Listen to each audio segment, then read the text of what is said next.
I'm Michael Fox, and this is the Prospector News Podcast. And I have joining me on a very timely basis, I have the founder of Safe Canadian Mining, Terry Lynch. Welcome, Terry.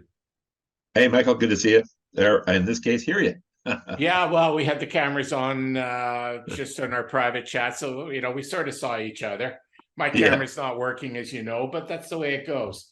yeah, For those people that aren't familiar with Safe Canadian Mining, let's give them a quick introduction.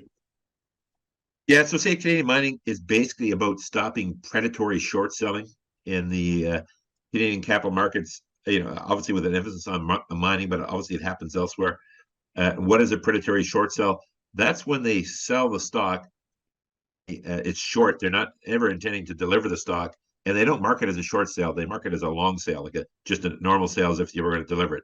So when they do that, the investors collectively don't get to look at the data, that the TSXV would gather, or any of the other exchanges, and see that, hey, there's this growing short position. They don't see it. They just looks like to them like normal buying behavior is pushing stocks down. But that's what's happened to our market, unfortunately, and it's called predatory short selling. We're trying to stop that. We've tried to wake regulators up to that point, the government up to that point, and we're determined to continue to make noise in that respect. Yeah, now this all came about when they got rid of what was referred to as the uptick rule. So again, this is part an education to investors on how this is going to affect them. Explain what the uptick rule used to be and how it's no longer valid. Yeah. So it gets back to really, Michael, first principles. Why do exchanges exist? Okay, they exist for fundamentally for two reasons. One, they exist to provide investors more types of investments to invest in. Okay, whether they be individual investors or family offices or mutual funds or pension funds. The whole idea was to give them a lot more opportunities to invest in many different enterprises. Number one reason to have an exchange. Second is you give companies access to a lot more investors, so you can raise more capital and do bigger projects and get growing quicker. So those were the core foundations of every exchange ever invented in the history of the world. And up until 2012, all those exchanges around the world had a rule that you couldn't short a stock unless it was going up. Why? Well, they did that because the core philosophy was you're trying to promote capital formation, not capital destruction. So when they basically came up in 2012 with this great concept of saying, hey, we need algorithmic trading because it's going to create these little robots. It's going to create liquidity for the market, which will drive down, transaction costs and make investors, instead of losing 2% on brokerage fees, they'll pay less than that. So that'll be better for investors, and it'll be a wonderful world. Well, that was what they sold us, and it was just a pile of crap, frankly. And what happened was it opened up this world of basically multiple exchanges, and they decided that, hey, we can't have a tick test if we have multiple exchanges, because we don't want to spend the money on developing a universal feed where we can actually measure what is the last tick. So we're going to say we're not going to do that. So we'll just get rid of it. That's just what they did. They said, oh, we don't need that anymore. So then the cornerstone of the capital markets for time immemorial, and then these wizards figured that they should just get rid of it. Well, and they did, and it's been that among other things has led to this giant destruction that we're faced with right now, and that's the uptick rule. Perfect. That's actually an excellent description of it. I'm gonna run down to another old timey term, which was called bear baiting, which was essentially somebody shorting a market to zero, where they just basically continued to short and short and short and drove the market down. That wasn't allowed. That was considered to be illegal. And I'm going to assume that the legality of bear baiting ended at the same time as this uptick rule happened. I honestly don't know about that, Michael. I've never heard of that. So it's a new one for me. So I'll take your word for that. Yeah, well, it was This went back to my days in economic university and finance when I proffered the question, what stops someone from basically shorting a stock to nothing, and I was told, and I was taught that term, and I was told that it was highly illegal, and I don't remember the explanation. That was some 40 years ago, but it was a pretty good description. And basically what's happening with the naked shorts is that they can continue to short a market all the way down, and they're essentially pushing the market down. So by my remembrance of the term, it was basically bear baiting a market. So just interesting things. It's honestly, you talk to regulators or exchanges and they'll say everything's fine. Yeah, it's working good. But you look at it and step back and say, hey, where's the TSXV index? It's the lowest in history, okay? Other than the pandemic little blip down. So lowest in history. And the commodities markets are top 15% in history. So it's not a market thing here. It's not like the commodities markets have cyclically low and so we're suffering. No, there's something structurally wrong here. And I spent 3 years with Safe Canadian Mining lobbying governments, doing it the politically correct way, talking to politicians, talking to regulators, and we got absolutely nowhere. That's to be honest with you. They listened to us. They said, yeah, we great ideas. We're going to do something, and we're nowhere. And in fact, the market's worse. And so we've got two choices here. We either sort of accept they're going to make us extinct, or we need to, as a group, stand up and say, hell no, we're going to stop this, because this is not fair, and we're going to demand politicians, because that's where the crux falls, Michael. It's the politicians that will let this happen. Regulators, they are a faceless beast. They're going to do what they do, regulate. They're going to regulate the current status of what they got, because that's the easiest thing for them to regulate. They don't like change. So I'm not really at war with the regulators, because hey, they're just doing what they do.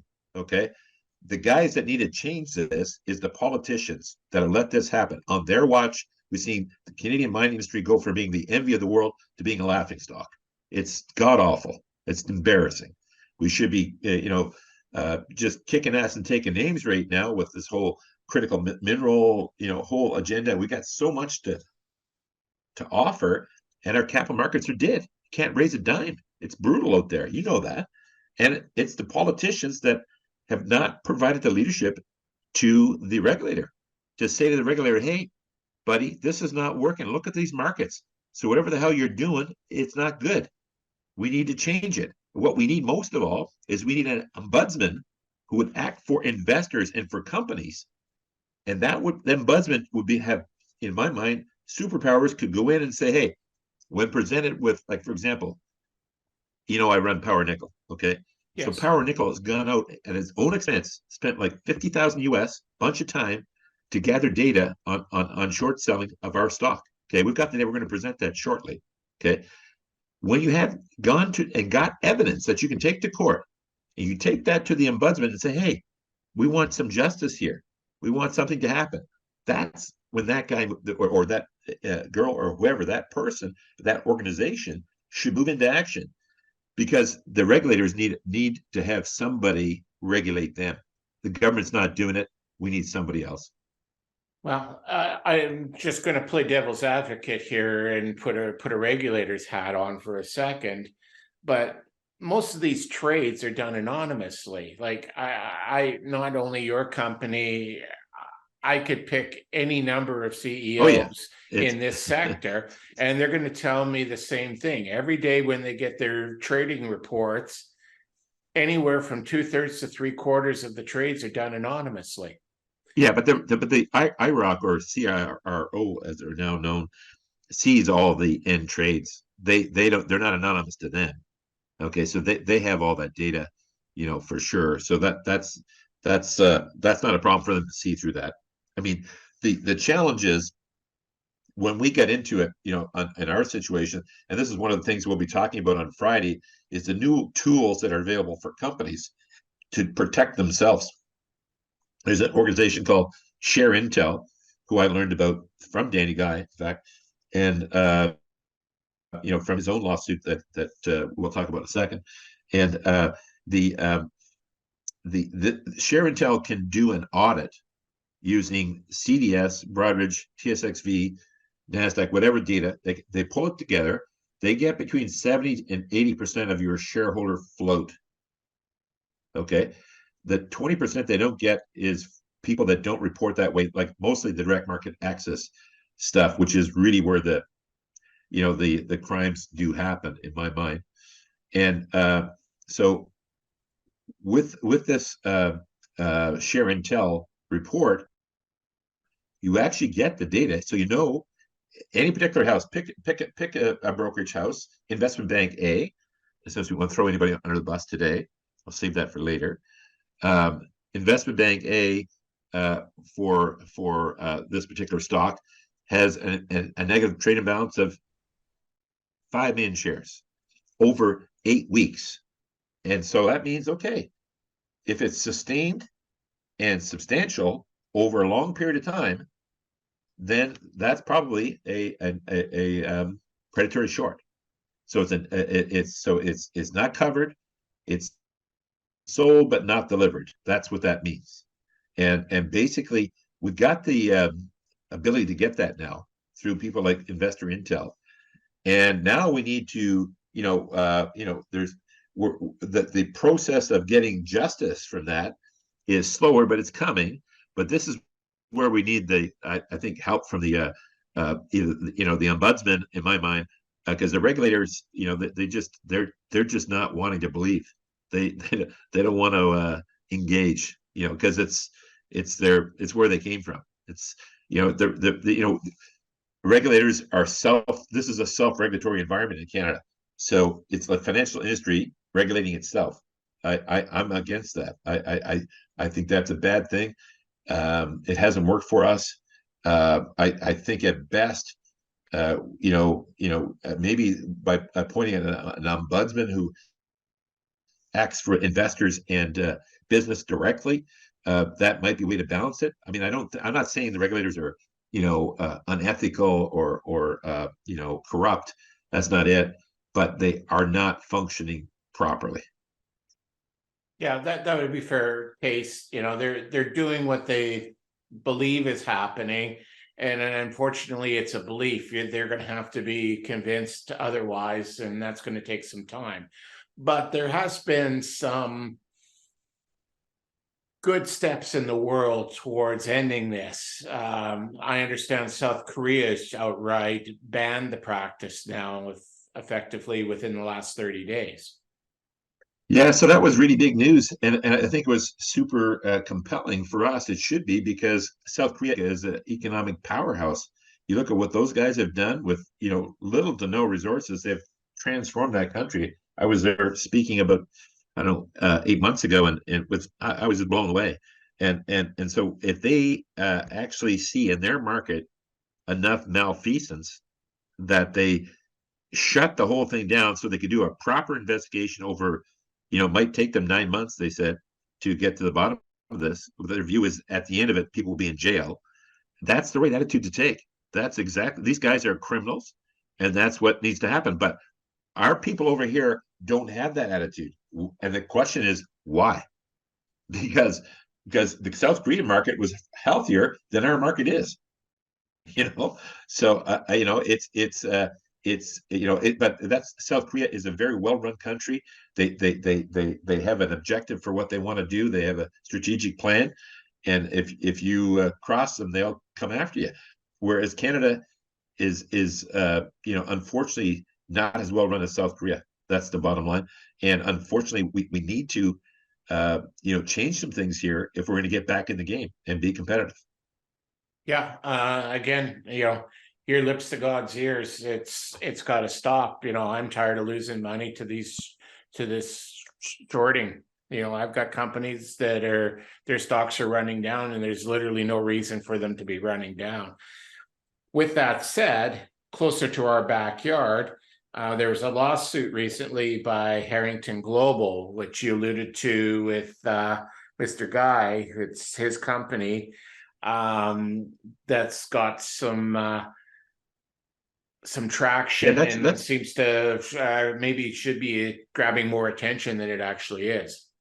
yeah, was interesting. The folks at oilprice.com produced an article called "The End of Naked Shorting," basically talking about this huge legal victory for the people who are against naked short selling, and basically it was Harrington Global against CIBC World Markets et al. And basically they were what the crux of the case was that Harrington Global was making the point that the banks who provided the pipeline to these shorters, these negative short sellers, they have a responsibility. I'm about to have a sneeze here. You hate that Oh, when you're you about to have a do. sneeze, it doesn't come, but it stopped now. Now that I talked about it, but so it's just coming back to the legal case. So the legal case was on the banks were saying, "Hey, we just rent them pipe, and whatever these guys do, that's on them. So if you want to go sue them, God bless, go sue them. But it's got nothing to do with us," which is an absurd position. And ultimately, the court found them to be liable. So they're now liable for the actions of their clients, which, like, hello, doesn't that make sense? And so if their clients are spoofing or they're naked short selling and not delivering and never intended to deliver, marking stuff long when it should be marked short, and they're not providing proper oversight, that's on the banker. So that is a colossal ruling that should scare the crap out of all the compliance officers of all the banks everywhere in North America, including Canada. And it gives us companies who have been abused by these characters finally something to get our teeth into. Because now, before, when you're looking at possibly suing these guys, like they're much, much, much wealthier than we are, and they have many more people that can focus on this stuff.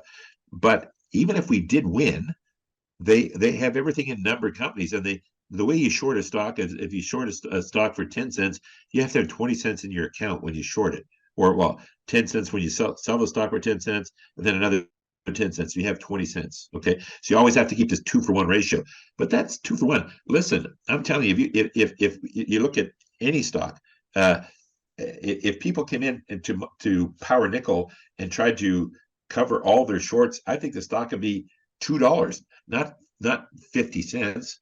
So it wouldn't be 2-for-1. It might be 8-for-1. And that will happen across the board to many of these mining companies. So, but who would pay that? Because the numbered company only has to pay twice. Because then he walks away from his numbered company and says, "Oh, it's bankrupt." Who's on the hook then? Well, before it was nobody, so nobody really pursued those lawsuits. Now it's going to be the bank or the investment bank. So now that should make these guys wake up and say, "Hey, we got to police these guys and make sure they're not doing that, because otherwise we're going to wear it, and we're going to get sued because we have deep pockets. We can't go run and hide." That's the message, and we need to take that message to them. Yeah, no doubt. Like, I also hear that it's common practice amongst the banks and the brokerages to pool their shares. So it doesn't matter who has the shares. When the time comes to borrow the shares, they just pool the shares, and that gives the Yeah, naked shorter it's the opportunity to function. yeah. So that's why this share and tell thing, which actually says, "Hey, what's in your brokerage house? It's on your accounting books." That is like a black and white number. You can't fudge that. That's a number. They brought that evidence to court many times, and it's been accepted. So that whole BS, because this is what they would say. Oh, they'd say, "Oh, we've got options, we've got futures, we've got FTX has created some mythical thing, and then we've got that."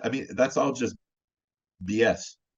There's a number, and you either delivered the stock or you didn't deliver the stock, and that's what we can get to now. But now the big new news really is you're liable for it, and it's not just we don't have to just sue the guy who can only lose double his money.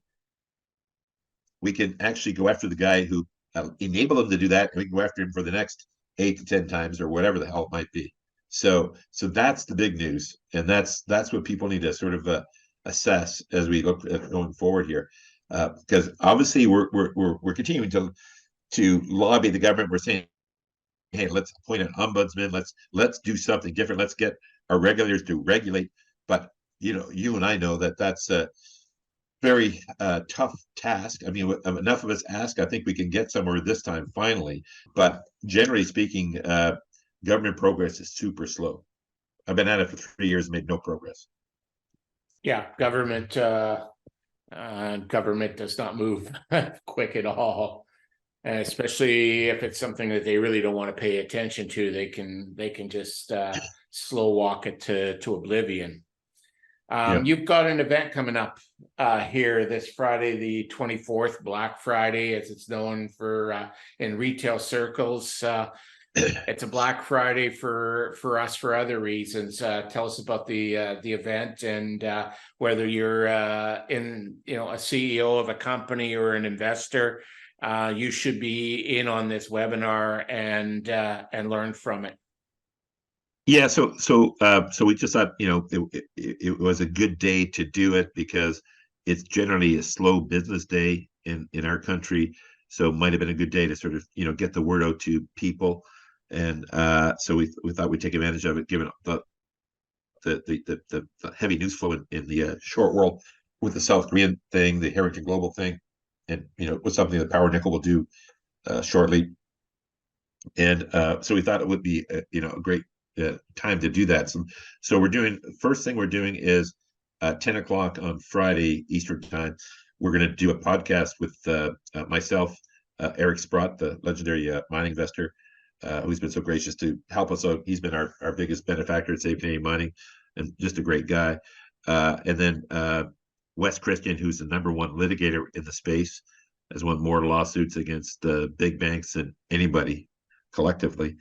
And then Dave Wenger, who runs Share Intel, who is providing us all the great data on how you can actually, sort of really know if this is happening to your stock, and if it is, how material is it? So, and that's something that we can take to a court of law. So we're gonna talk about the current trends, what's happening out there. Talk a bit about the South Korea. We'll talk a bit about Harrington Global. We'll talk about what Power Nickel is doing. So to give examples to both the investors and the executives that might be listening, or later on recorded. And then what we're going to do is we're going to do a series of roundtables after that, where we'll get roughly around 8 executives on the call, on the roundtable, where we'll talk about their individual circumstances, how they're finding it with their individual stock. And then we'll see what their biggest concern is on the naked shorting, and then we'll try and answer some of those, and then we'll also try and sort of suggest, hey, what are some things we could do as individually and as a group to make a difference? So amongst the things we'll be looking for is we'll be saying, hey, let's Power Nickel will be putting out a press release at some point shortly about this, and we think every junior mining company should do this, should get a release out, say, hey, look at these sets of facts. This is wrong. The government needs to change it. And it's on the government that we have to call out. We have to call out, in our case, because we're in Ontario, it would be the Ford government. If you're in BC, it would be the BC government. If you're in Quebec, it would be the Quebec government, because its securities are provincial. And you need to say, hey, guys, something's not right here. These markets are crushed. We can't grow our businesses. We can't hire people. We can't invest. We can't transition to the new green economy, because none of this is possible if the cap market is broken. Cap market is broken because you're not doing your job. You're letting these regulators just go on the status quo. They keep giving you excuses. You're buying them because you don't care enough. We're telling you should care. If you don't care, we're going to get some new politicians in there. That's the message. And because we're that needs. If we don't get loud, we won't get fixed. Well, this will be a good starting point. I will be putting the link to register for that particular podcast at the end of the comments section of the description of this podcast. Again, if you're a CEO, it's about protecting your company's capital, and if you're an investor, it's about protecting your capital, and you should be a part of this. I'd like to say one more thing. You know, it's not just about, you know, doom and gloom about how bad everything is. It's about the greatest investment opportunity of our lifetime. Swear to God, because everything is so crushed. And honestly, there's many great mining companies out there that have found major opportunities that could well develop into mines and get investors 10, 20, 100 times their money. Like, but no, not with exploration risk, like stuff that's been discovered that we know it's there, but because capital markets are so crap, you can't finance it. If we get this solved, and there's every reason to believe we can get it solved, this would lead to the greatest mining boom in it, not just a cyclical boom. I'm talking about a multi-generational boom. It could transform, and trust me, with the economy the way it's been, we could all use a big investment win. So there is a lot of hope out there for companies and a lot of hope for investors. So I don't want investors to be like, oh my God, I don't want to, I'm depressed. I don't want to listen to more bad news. No, no, it's so bad. And we've got there's so much momentum in this world that we actually finally have a chance to do something. And you, individual investors, and you companies can be the big winners here. Get some energy, get in the game, because we can finally turn this around and you can make a lot of money. That's the message. There's a message of hope here, not a message of doom and gloom. Because I think people are worn out with that. Between COVID and all this other crap, people are just worn out. There is hope here. You know, we're heading into the season of hope, which is Christmas, you know, and the holiday season. And it's like, let's get in the game here, folks. We can turn this around and we can have a really amazing, you know, end of 23 and a dynamic, you know, next few years in the mining sector, like crazy. Yeah, I agree. And that's probably a good way to end this conversation, because no, it isn't doom and gloom. It's something that's broken. And if we can fix it, the sky's the limit as to what happens from that. Exactly. Thank you very much for joining me. And everybody out there, please log in and hear their podcast on Friday. Cheers, Michael. Cheers, Terry. The Prospector News podcast is for educational purposes only. The opinions expressed are those of the participants and are not to be taken as investment advice. Listeners need to do their own due diligence and seek advice of a licensed investment advisor.